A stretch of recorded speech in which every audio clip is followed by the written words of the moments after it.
Yo quisiera hacerles una pregunta, solamente por curiosidad, para ver si todavía guardan algo o guardamos algo, porque a veces a mí también se me olvida. ¿Cuántos de ustedes se acuerdan de dos, nada más, dos temas pasados?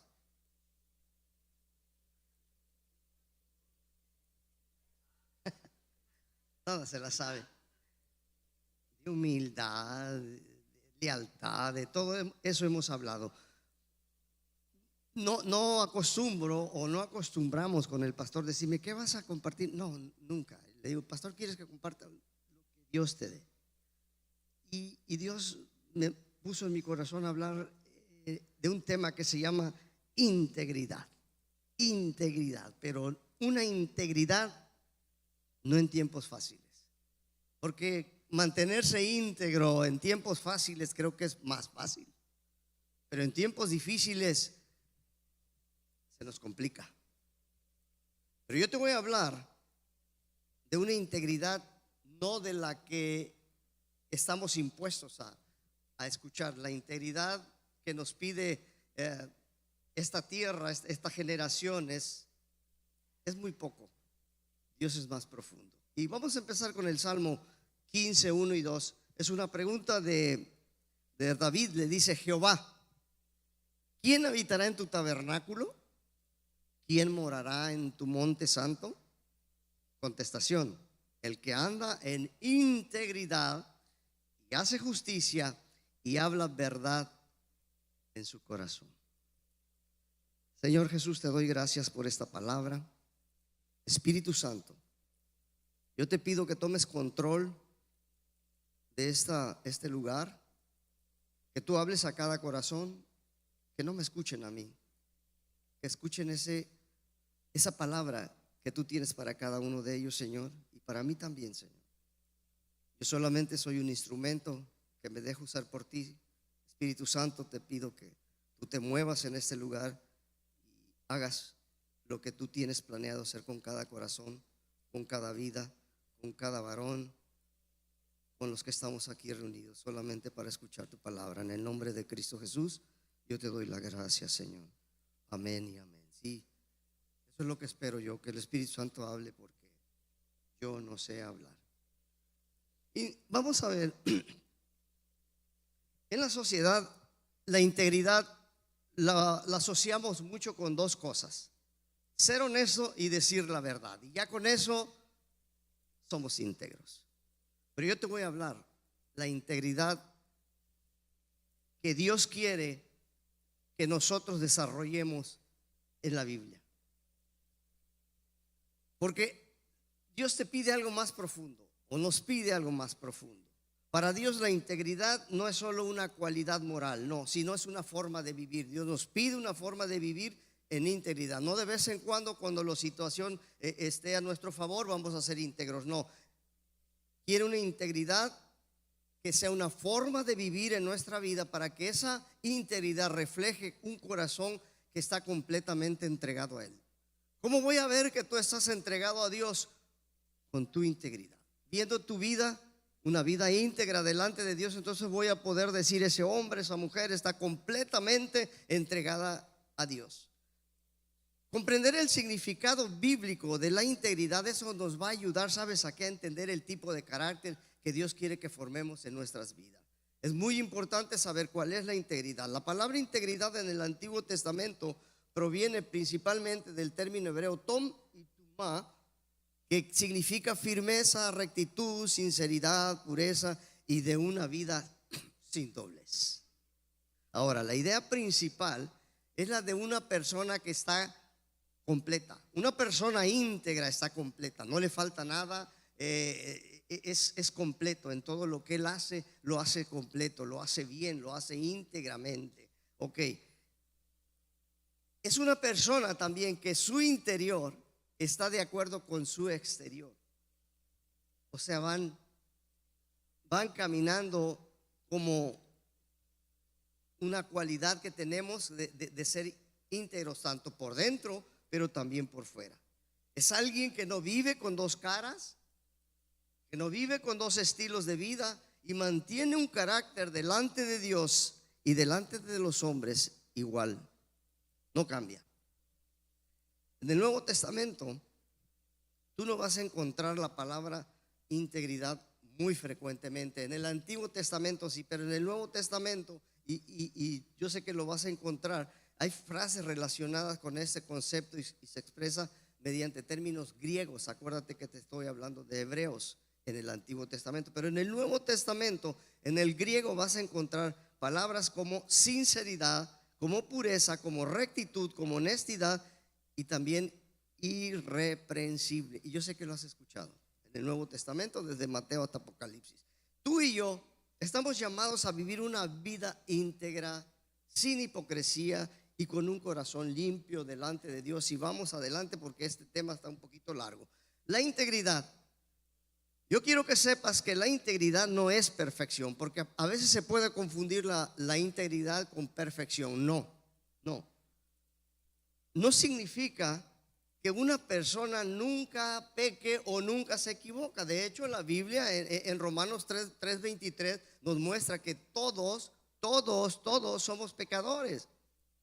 Entonces, integridad no tiene nada que ver con el ser perfectos. La integridad muestra más bien a una persona, fíjate bien, que aunque es imperfecta, pero desea agradar a Dios.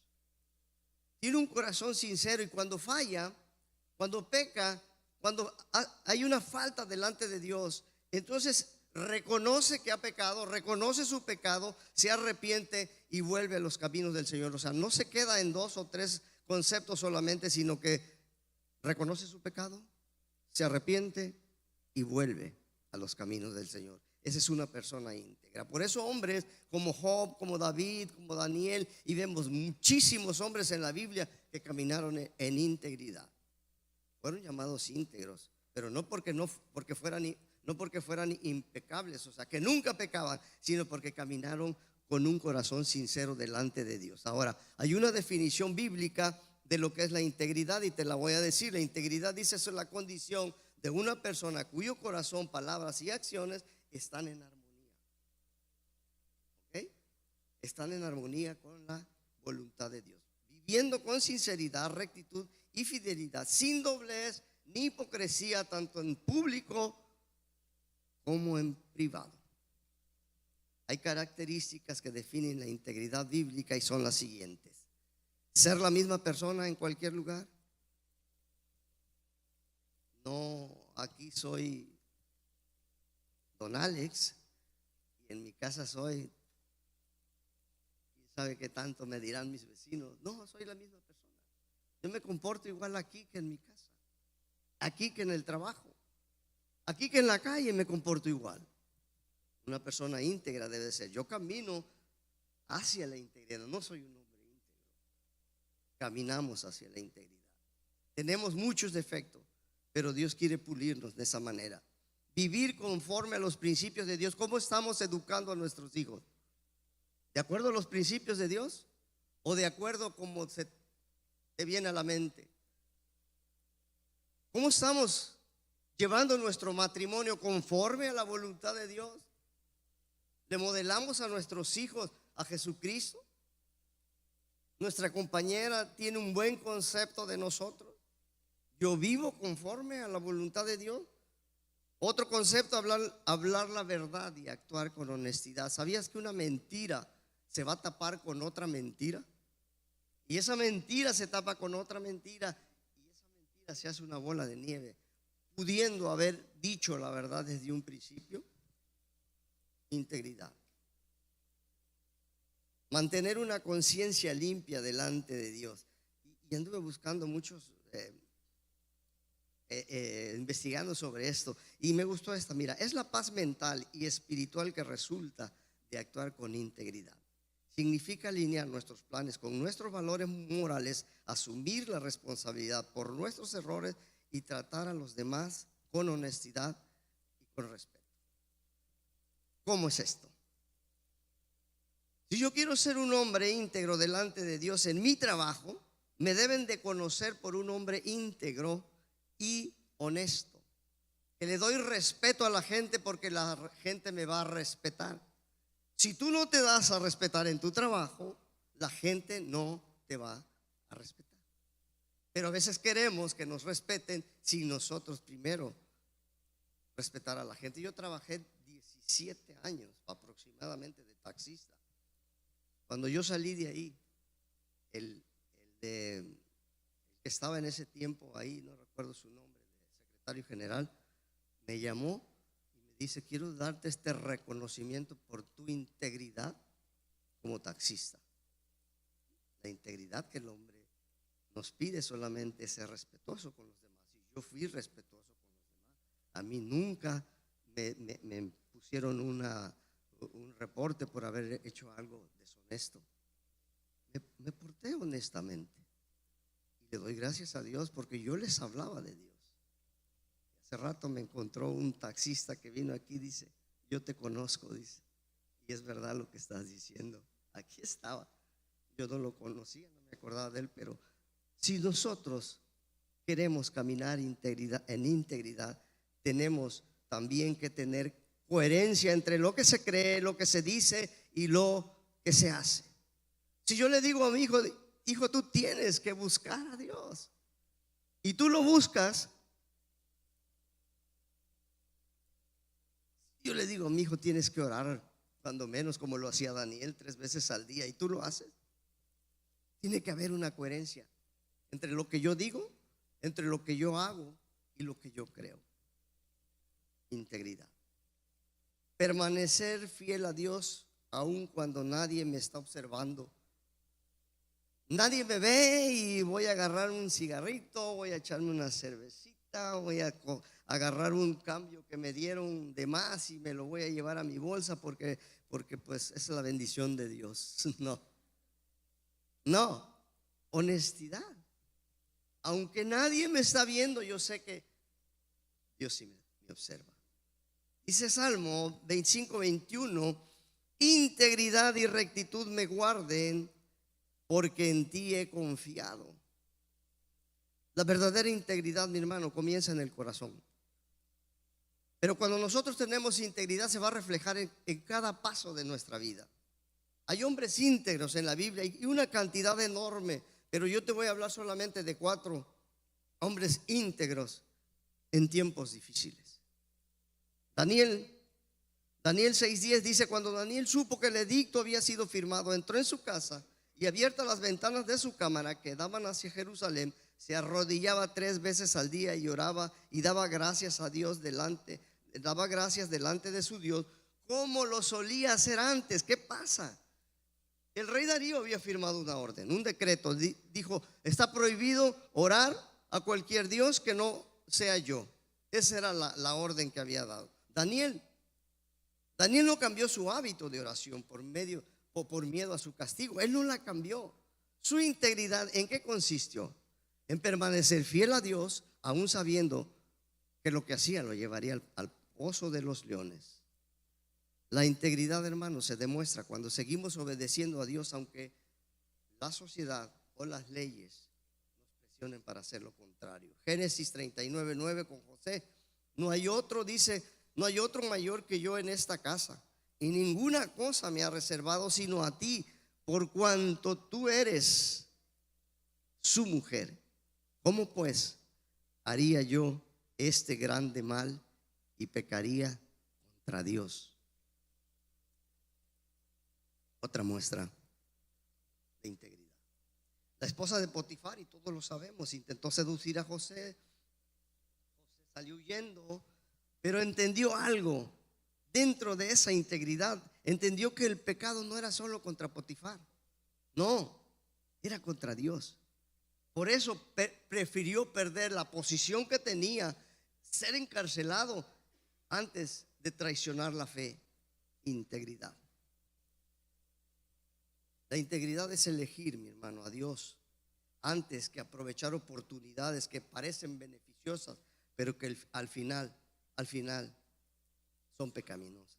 Job, y me encanta: Jehová le dijo a Satanás, Job 2:3: ¿No has considerado a mi siervo Job, que no hay otro como él en la tierra, varón perfecto y recto, temeroso de Dios y apartado del mal, y que todavía sostiene su integridad, aun cuando tú me incitaste contra él para que lo arruinara sin causa? Temeroso de Dios, apartado del mal, y todavía retiene su integridad. ¿Sabes que perdió Job? Todo. De un día para otro desapareció su familia, desaparecieron su ganado, todo, y terminó enfermo. ¿Y sabes qué dijo? Dios dio y Dios quitó. Integridad. Job nunca negó a Dios ni lo maldijo, aunque lo perdió todo, porque sabes que su fe no dependía de las bendiciones materiales. La integridad se prueba en medio del dolor y la pérdida. Cuando seguimos confiando a Dios, aunque no entendamos lo que pasa. ¿Tú crees que Job entendía lo que estaba pasando? No, la plática era entre Satanás y Dios. O sea, nada que ver. Pero Dios estaba presumiendo a su siervo Job. ¿No has visto a mi siervo Job? ¿No has visto a mi siervo Alejandro? Qué bueno que un día Dios dijera eso de mí. Un hombre íntegro. Nehemías 6:11. Entonces dije: un hombre como yo ha de huir, y quien fuera como yo entraría al templo para salvarse la vida. Dice: no entraré.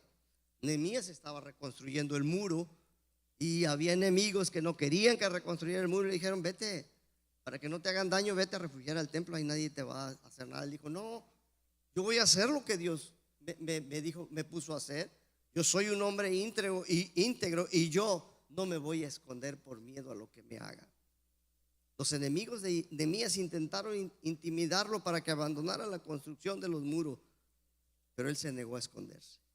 La integridad es mantenerse firme en la tarea que Dios nos encomendó, aunque haya oposiciones y amenazas. Segunda de Timoteo y el último Timoteo 4:7 con Pablo: he peleado la buena batalla, he acabado la carrera, he guardado la fe. Pablo está escribiendo desde la cárcel cerca del final de su vida, y él pasó muchas persecuciones, naufragios, cárceles, sufrimiento, pero él se mantuvo fiel, se mantuvo íntegro hasta el final. Dice: he peleado la buena batalla, he acabado la carrera, y sobre todo dice: he guardado la fe. La integridad no es solamente empezar bien, sino terminar la carrera con fidelidad, guardando la fe hasta el último día, como lo hizo Pablo. Cada uno de estos hombres enfrentaron circunstancias diferentes, leyes injustas, tentaciones, pérdidas, amenazas, persecuciones, pero todos mostraron una integridad delante de Dios. Porque la integridad, mi hermano, no depende de las circunstancias. Si está bien, soy íntegro; si está mal, ya no voy a tener integridad. No, no depende de eso. Depende de la fidelidad que le mostramos a Dios, sabiendo que Él se alegra, se goza de nuestra integridad. Pero voy a otro hombre. No quiero dejar afuera un buen ejemplo de integridad. Sobre este tema me voy a basar. Este hombre se llama Noé. Génesis 6:5-9. Y te voy a decir lo mismo que dije hace rato. Quiero tratar este tema con mucho cuidado por lo que le voy a decir, pero yo sé que el Espíritu Santo le va a hablar a usted. Hoy él tiene muchas contestaciones de muchas preguntas que usted ha hecho. Y vio Jehová que la maldad de los hombres era mucha en la tierra, y que todos los designio de los pensamientos del corazón de ellos era continuo solamente el mal. Y dice: y se arrepintió Jehová de haber hecho hombre sobre la tierra, y le dolió en su corazón. Y dijo Jehová: raeré de sobre la faz de la tierra a los hombres que he creado, desde el hombre hasta la bestia y hasta el reptil y las aves del cielo, pues me arrepiento de haberlo hecho.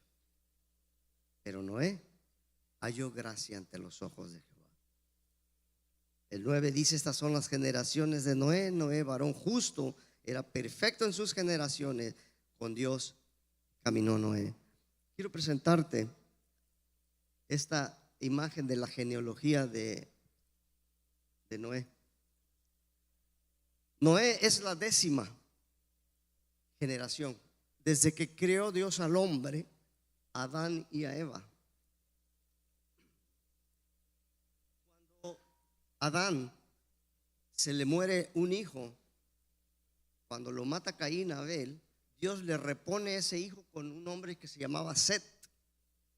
Esta línea que viene aquí es la línea que buscó a Dios. La otra línea la maldijo Dios, esa no buscaron de Dios, pero esta línea sí. Y ves de ahí hasta acá, Lamec era el padre de Noé. Cuando él nació, ellos ya estaban cansados de tanta maldad que había en la tierra. Y le puso así porque Noé deriva de una palabra de origen hebreo. Acuérdate que estábamos hablando de otro origen en el Antiguo Testamento, derivado de Noach o Nohab, que su significado es descanso, es reposo, es paz, es consuelo. Porque estaban cansados y dijo Lamec: este hijo nos va a sacar de todo el sufrimiento que tenemos. Eran promesas de Dios.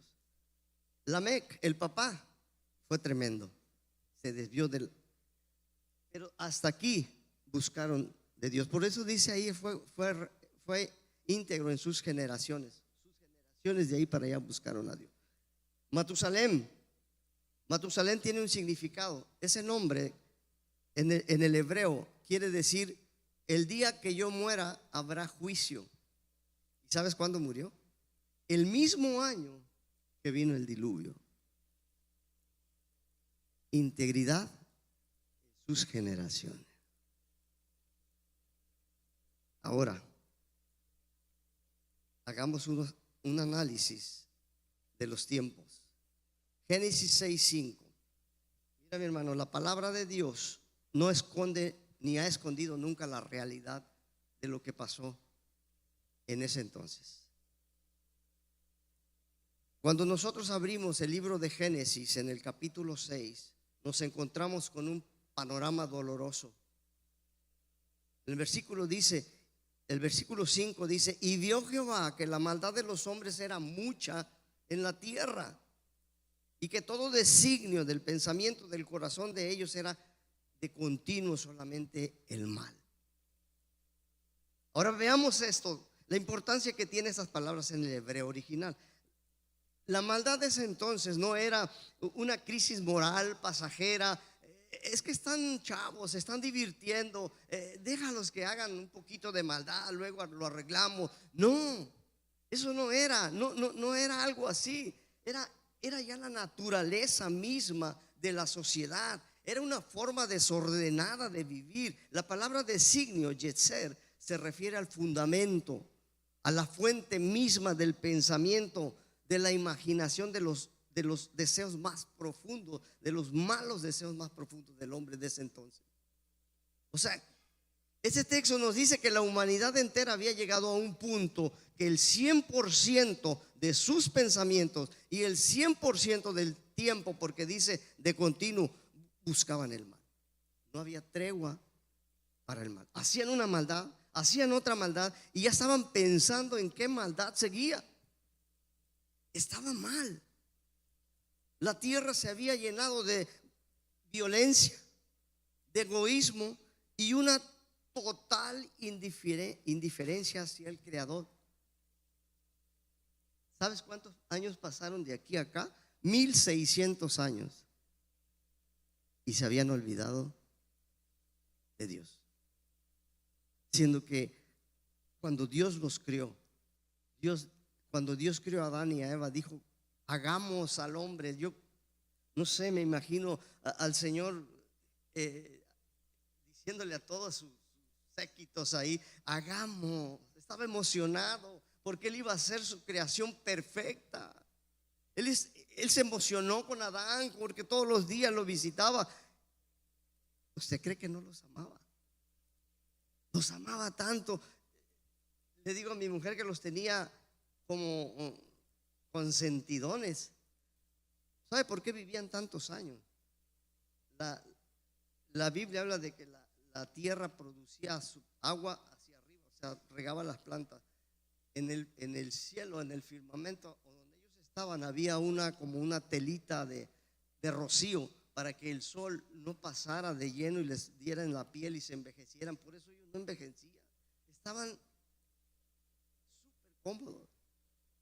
Pero esa comodidad les hizo daño. Se perdieron. Totalmente sacaron a Dios de su vida. 1600 años, se acabó Dios. Se olvidaron de sus ancestros. Ahora vamos a ver la semejanza con los tiempos actuales. Mateo 24:37, más como en los días de Noé, así será la venida del Hijo del Hombre. ¿Y cuánto lo hemos escuchado? Mi papá, 50 años, se pasó diciéndome lo mismo. Cristo viene, arrepiéntete. Le decía, ya madura, hijo. Le decía yo, si no soy fruta, papá. Nunca le obedecí. Murió mi papá y ni siquiera conoció que yo haya llegado a los pies de Cristo. Pero Dios tiene promesas. Dios tiene promesas para todo. Y voy a hacer una semejanza con esto. Cuando miramos las noticias, hermano, solamente prende tu televisor. ¿Y qué ves? Violencia. ¿Qué vemos en los televisores? Una crisis de valores en nuestras escuelas. Normalizamos la violencia. Mataron a 5, no pasa nada, mañana matarán a 4. Se ha normalizado la violencia, una descomposición de la familia total, hermano. Y el olvido absoluto de la santidad de Dios. Ya no respetamos la santidad de Dios. La verdad, no puedo evitar sentir escalofrío, porque vivimos en unos días que imitan con mucha precisión ese escenario, el de Génesis. La corriente de este mundo, hermano, corre con una fuerza brutal hacia un abismo de una degradación moral. Ahora la pregunta sería esta: frente a este río turbulento de maldad, surge esta pregunta que todo cristiano deberíamos de hacernos el día de hoy. ¿Es posible vivir en integridad cuando todo lo que nos rodea conspira para que caigamos? ¿Se puede mantener limpia la vestidura espiritual en medio de este lodo social? Y te voy a decir, sí, sí se puede. Y tiene un nombre, se llama Noé. Vamos a ver a este patriarca 3 virtudes que lo hicieron que construyera esta arca. Génesis 6, 8 y 9 dice: pero Noé halló gracia ante los ojos de Jehová. Estas son las generaciones de Noé. Noé, varón justo, era perfecto en sus generaciones. Con Dios caminó Noé. Primeramente, la gracia. ¿Por qué Dios halló la gracia en Noé? Tú y yo aquí estamos el día de hoy por la gracia de Dios, mi hermano. Esa es una noticia que yo te quería dar. La gracia de Dios nos trajo hasta aquí. ¿Sabes por qué? Porque Él nos las da gratis. No hicimos nada. Nuestra responsabilidad es agarrar esa gracia y ponerla, hacerla, guiándonos el Señor Jesucristo en todo, en su gracia, en su poder, en su amor. La gracia de Dios es responsabilidad tuya. ¿Sabes por qué halló gracia a Dios? ¿Por qué dice aquí que Dios halló gracia? No es porque Él la tenía. La gente que estaba haciendo maldad no estaba dentro de la gracia de Dios. Desecharon la gracia de Dios, se burlaron de Él. Y sabes, Noé no conservó esa gracia. Por eso Dios dice: Noé halló gracia en los ojos de Jehová. La salvación comienza, hermanos, con la gracia de Dios, no con los méritos que nosotros hacemos, porque por gracia somos salvos. Justicia. Noé, un varón justo, Génesis 9, varón justo, sadik, significa que vivía en conformidad con la voluntad de Dios. En un mundo donde la justicia personal dependía de la fuerza o del interés de cada uno. Noé medía sus acciones diferente a lo que hacía la gente de esos tiempos.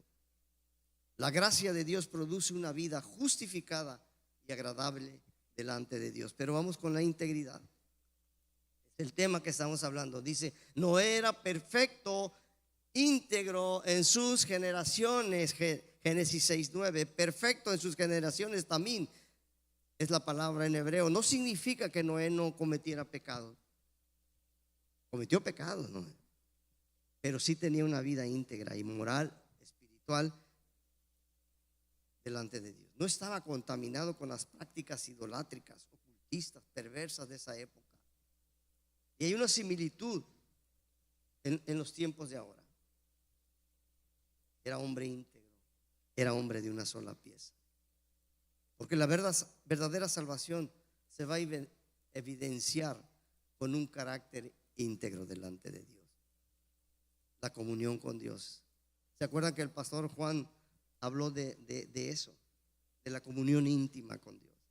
Eso es la parte más importante. Caminar con Dios es tener una comunión íntima, un hábito diario, una marcha al mismo paso del Señor. Porque mientras el mundo caminaba en sentido contrario, Noé caminaba con Dios. Eso dice su palabra. Porque la salvación comienza con la gracia, se manifiesta con justicia, se refleja en santidad y culmina con una comunión continua con Dios. Génesis 6, 8, 9 nos enseña que Noé encontró gracia delante de Dios. Vivió con justicia, vivió con integridad y caminó de la mano del Señor. Aunque vivía él en una generación corrupta, llena de maldad, Noé decidió permanecer fiel. En resumen, la gracia, la justicia, la integridad nos van a enseñar a caminar con Dios. Iglesia, tú y yo vivimos de la gracia del Señor, pero esa gracia nos capacita para resistir la presión tremenda social en nuestro trabajo, en nuestra universidad, en las redes sociales. Y esto no proviene de una lista eclesiástica, no, proviene de entender que la gracia de Dios, que por la gracia de Dios somos salvos. Pero esa misma gracia a ti y a mí nos va a capacitar para decirle no al pecado. Tito 2, 11, 12 dice, porque la gracia de Dios se ha manifestado para salvación de todos los hombres, enseñándonos que renunciando a la impiedad y los deseos mundanos, vivamos en este siglo sobria, justa y piadosamente. Si tú y yo pasamos tiempo buscando a Dios, leyendo su palabra, oración, cuando te des cuenta ya el mundo va a perder va a perder el deseo de que regreses a Él, el atractivo. Ya no le somos atractivos para el mundo. Estamos buscando a Dios. Ahora viene el mensaje que yo te traigo. Esa obediencia de Noé no fue cualquier obediencia. Una obediencia que iba a traer justicia a las generaciones. Y fíjate bien, en Génesis 6, 14, 22, si tienes tiempo de leerlo en tu casa, léelo, es muy interesante. A Noé se le dieron unas instrucciones precisas, las medidas exactas que él tenía que construir un arca. Y eso era una locura. Eso era una locura para ese entonces. Hebreos 11:7 dice, por la fe Noé, cuando fue advertido por Dios acerca de cosas que aún no se veían, con temor reverente preparó el arca para que su casa se salvase. Yo quiero que veamos este versículo. Según el relato de Génesis, ya te lo dije, la tierra no conocía la lluvia para empezar. No la conocía en la manera que ocurrió el diluvio. Dios le pide a Noé que construya un arca colosal, un barco colosal. Las dimensiones eran aproximadamente de 150 metros de largo, 25 metros de ancho y 15 metros de alto. el equivalente a un edificio más o menos de 3 o 4 pisos de altura, y el largo era más o menos un campo y medio de fútbol. Imagínate, Noé y sus 3 hijos, 4 personas. Le pide que edifique este gigante de madera de gofer, de una madera especial, en tierra firme. Todos los barcos se hacen en un astillero cerca del mar o de una laguna o de un río, pero le dice que lo construye en tierra firme, a cientos de kilómetros del océano más cercano. ¿Es una locura? Los eruditos, los que han visto todo esto de la construcción del arca, dicen que tomó entre 100 y 120 años, más de un siglo. Noé y sus hijos, Sem, Cam y Jafet, cortaron madera, la unieron, la sellaron con brea, obedecieron a Dios. Imagínese usted esos 100 años, cuando los vecinos pasaban y lo veían trabajar como loco, sudando a mediodía, se burlaban de él. Yo creo decían: mire, el viejo Noé construyendo un barco donde ni siquiera agua, ni siquiera ha llovido, como él nos ha dicho que va a venir un diluvio. Está loco, está perdiendo el tiempo, está perdiendo hasta la cabeza. Sin embargo, Noé obedeció. Pedro nos dice en la segunda carta de Pedro 2:5: y si no perdonó al mundo antiguo, sino que guardó a Noé. Fíjate, aquí en el Nuevo Testamento ya se habla de que Noé fue pregonero de justicia, así le llaman. En el Antiguo Testamento no encontramos ninguna evidencia que él iba por las calles pregonando que Jesús venía, que se arrepintieran. No, porque no le iba a dar tiempo. Entonces, ¿él qué hacía? Noé, pregonero de justicia, con otras 7 personas, trayendo el diluvio sobre el mundo de los impíos. Te voy a decir qué pasó. Cada golpe de Noé, cada golpe con ese martillo en la madera del arca, eran palabras de un sermón visible que decía: el juicio viene, el juicio de Dios viene, arrepiéntanse. Pero el mundo de esa época, ¿sabes qué hizo? Se burló de él, prefirió ignorarlo antes que arrepentirse. Pero a pesar de ese rechazo, la Biblia nos muestra en Génesis 6:22 que dice así: y así lo hizo Noé, conforme a todo lo que Dios le mandó. Una locura, pero al mundo, para lo que para el mundo parece locura, para Dios es obediencia. Y esa obediencia produce integridad. La fe verdadera no es una emoción del domingo por la mañana o del sábado por la tarde. La fe verdadera trabaja, la fe verdadera suda, la fe verdadera persevera, porque a veces obedecer a Dios nos hará parecer como unos locos. Decía mi papá: locos si nuestro manicomio está en los cielos. Así vamos a parecer ante la sociedad. Nos van a criticar, sí. Nos van a criticar por guardar nuestros ojos de la pornografía, sí. Nos llamarán anticuados por defender un matrimonio dentro del matrimonio bíblico, sí. Nos van a juzgar por diezmar o por invertir nuestro tiempo sirviendo en la iglesia en lugar de buscar riquezas materiales, sí. Pero la fe verdadera prefiere ser aprobada por Dios antes de que ser aplaudida por los hombres en la tierra. Yo te invito, mi hermano, que sigamos martillando, sigamos construyendo nuestra vida espiritual, aunque para el mundo le parezca una locura. Y lo interesante de esto, la barca tenía una sola puerta y un solo refugio, solamente para pocas personas. El arca de Noé tenía especificaciones divinas muy estrictas: 3 pisos, una sola ventana. ¿Y sabes dónde estaba esa ventana? Arriba. ¿Sabes por qué? Porque Dios no quería que viviera el desastre que había en la tierra. Dice: alzaré mis ojos a los montes, ¿de dónde vendrá mi socorro? Mi socorro viene de Jehová, que hizo los cielos y la tierra. No mires abajo, mira a Jesucristo, mira la santidad de Dios. El mundo se está perdiendo, es real.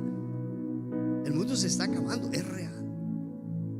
Había una sola puerta en el costado, una puerta grande. No había múltiples accesos, no había plan B. O estabas dentro del arca o estabas fuera, expuesto al diluvio que venía.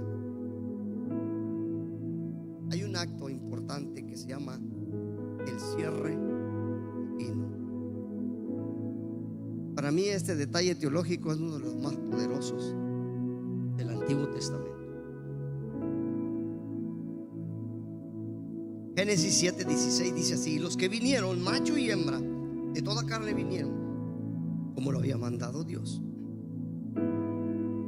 Y Jehová cerró la puerta.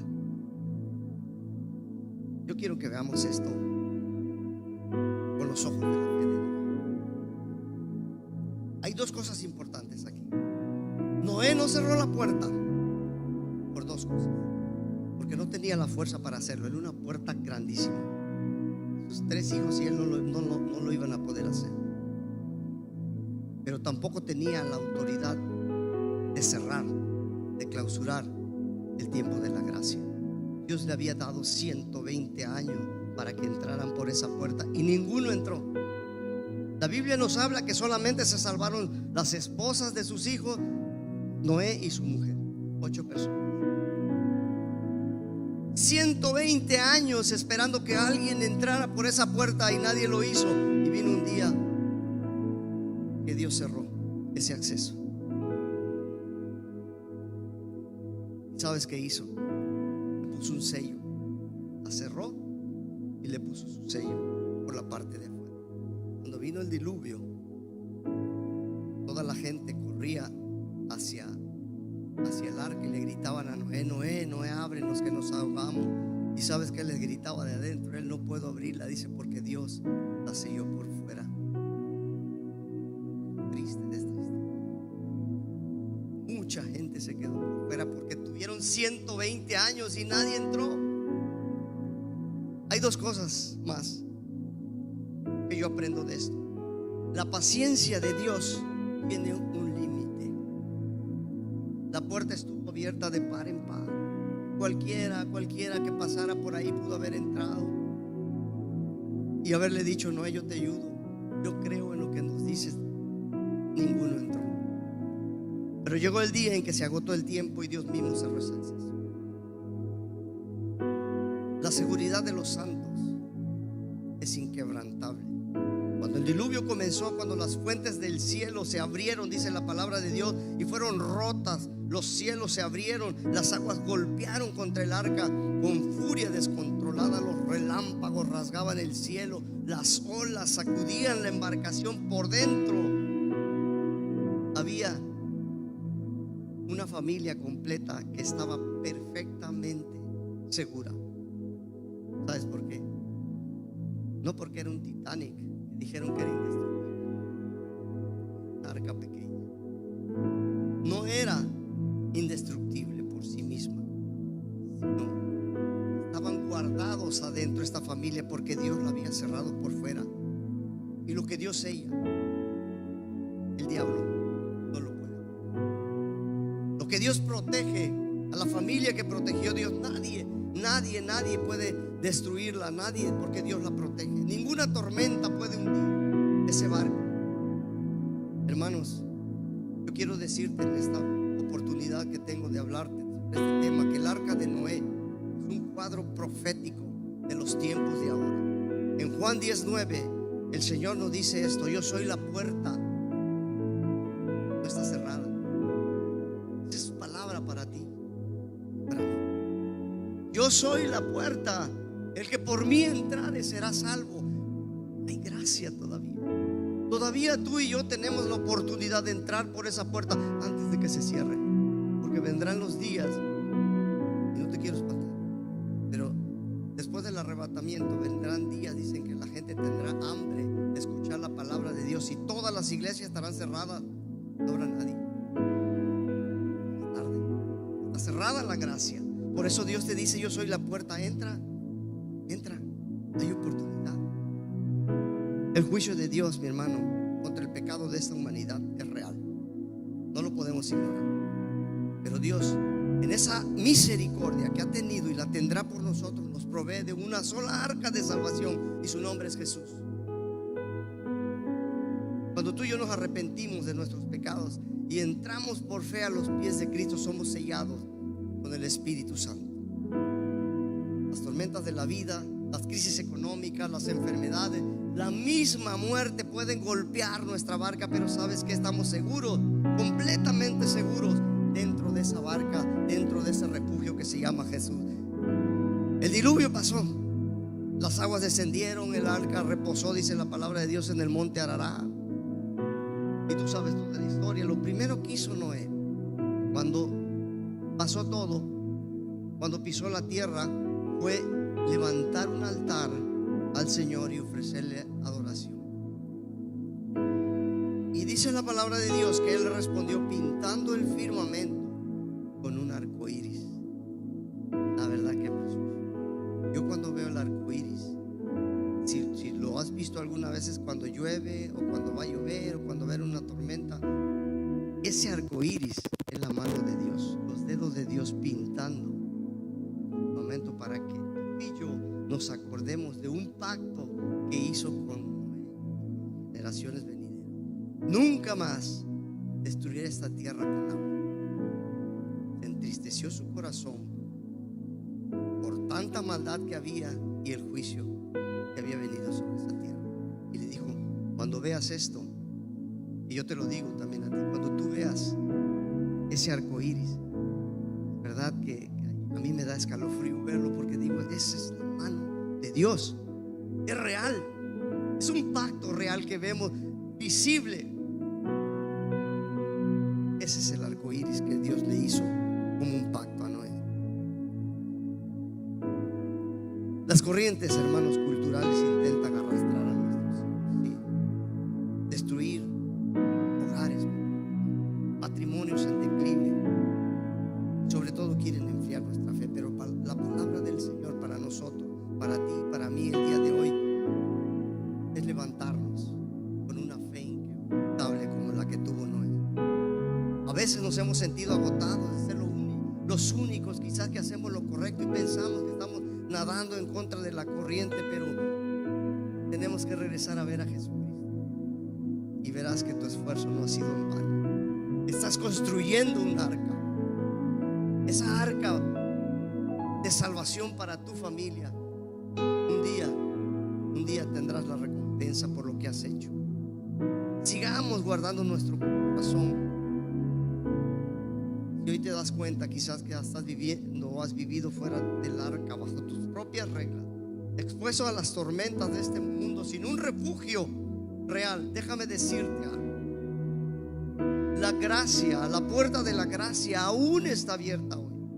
Jesucristo nos llama a entrar a ese refugio de paz. No esperes que la tormenta de la vida nos sorprenda sin un Salvador. Noé fue íntegro en tiempos de incredulidad y construyó un arca que salvó a su familia. Hoy la integridad nos llama a construir vidas firmes en Jesucristo, porque el día del Señor, dice, vendrá como un ladrón por la noche. No esperemos la venida de Cristo, ahí está. Y así como Noé se mantuvo íntegro y preparado para el diluvio, nosotros debemos estar preparados, mantenernos íntegros para la gloriosa venida de Jesucristo. La historia de Noé no es un relato de un relato antiguo, mi hermano.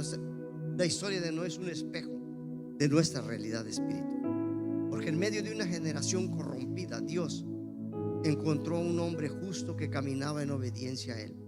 Noé no era perfecto, pero fue fiel. Mientras otros se burlaban de él porque seguía construyendo el arca, él no paraba de hacerlo. Otros vivían para sus deseos mundanos, él vivía para agradar a Dios. El diluvio nos recuerda que el pecado trae juicio, pero el arca nos recuerda que la gracia trae salvación. Hoy Cristo es nuestra arca. Él es una puerta abierta que nos invita a entrar antes que sea demasiado tarde.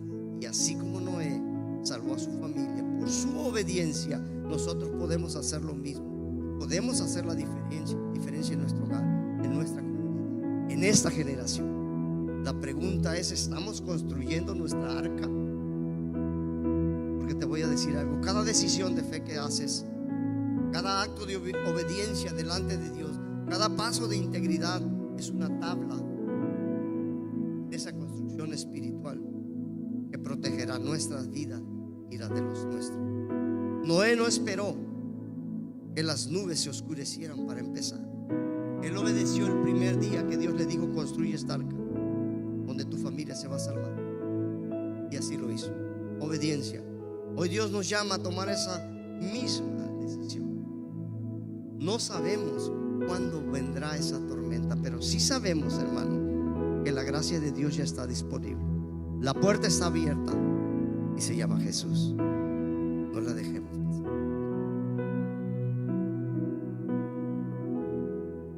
Hay cosas que para el mundo parecen locura, sí, pero esa locura tiene una recompensa. Se llama vida eterna. Hace 15 años, y muchos lo saben, a mí me diagnosticaron, me dieron un diagnóstico bien de muerte. Te mueres en 2 meses y se acabó. Desde ese día, desde hace 15 o 16 años, yo vivo en esta tierra, en Playa del Carmen, vivo como si mañana viniera Dios. Yo vivo horas extras cada día. Y lo digo que hace 15 años porque cada vez que pasa es más palpable la fidelidad de Dios. Porque me dieron 2 meses y tengo 15 años y no me muero. Es por la voluntad de Dios. Pero yo vivo como si fuera el último día que estuviera aquí en la tierra. Yo sé que puedo tener diferencias contigo y me puedes decir: no, es que Dios no viene mañana ni pasado, va a tardar un tiempo. Yo te voy a contestar bien futbolero: y si sí, y si sí, mejor estar preparado. La intención no fue para que te espantes, sino para que te preocupes y te ocupes. Dice mi hijo: sálvese quien pueda. Y si tú estás en condiciones de salvarte y salvar a los tuyos, empieza a construir esa arca. Cada obediencia, cada acto de fe es una tabla que estás clavando para construir esa arca. De pronto vendrá el diluvio. Que Dios te bendiga. Ponte de pie, dale un aplauso al Señor. Nos pasamos un poquito.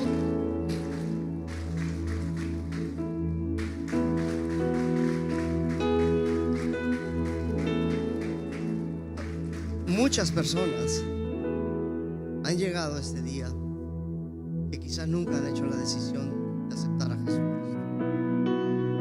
Noé les dijo un día: arrepiéntanse porque el juicio viene. Arrepiéntanse porque pronto se cerrará esa puerta y no habrá quien entre más. Yo no voy a ser tan exagerado, pero sí te voy a decir una cosa: los tiempos de la gracia se están terminando. Todo lo que la Biblia habla de cuando a Jesucristo le preguntaron: ¿cuándo va a ser ese tiempo que tú vengas otra vez? Le dijo: si ustedes saben, cuando se pone una nube, dicen va a llover. No saben cuándo será la venida de Jesucristo. Ya les he dicho, va a pasar esto. Y todo se está cumpliendo. La Biblia es verdadera. Tenemos un juicio verdadero. Y solamente tú tienes la oportunidad ahora de aceptar a Jesucristo. Si no lo has hecho, yo quisiera que todos los que están aquí cerraran sus ojos e inclinaran su rostro.